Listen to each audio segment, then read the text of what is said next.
Welcome back to my YouTube channel. দেখো এখানটায় দিদি দাবু এসেছে কালকে জামাই ষষ্ঠী উপলক্ষে। আজকে রাত্রে হচ্ছে স্পেশাল ফ্রাইড রাইস আর চিলি চিকেন। এদিকে মাংসটা ম্যারিনেট করে রাখছে দাদাবু। এদিকে বিনস গাজর সব কুচনো হয়ে গেছে। এদিকে মা মশলা বেটে নিচ্ছে শিলে।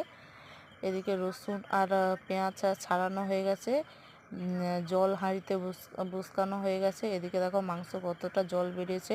এদিকে পেঁয়াজ ক্যাপসিকাম সব কুচানো হয়ে গেছে। এদিকে মশলা সব ভাজা হচ্ছে। এদিকে ফ্রাইড রাইসটা চালটা হয়ে গেছে, ভাত হয়ে গেছে। এখানটায় দিদি বড়া ভেজে নিচ্ছে। এদিকে দেখো ফ্রাইড রাইসটা সব সাজানো হচ্ছে। আর এদিকে চিলি চিকেন হবে, তাই জন্য সব মশলা মাংস সব দিয়ে এখানটায় দিদি রান্না করছে। দেখো কত সুন্দর এসেছে কালারটা।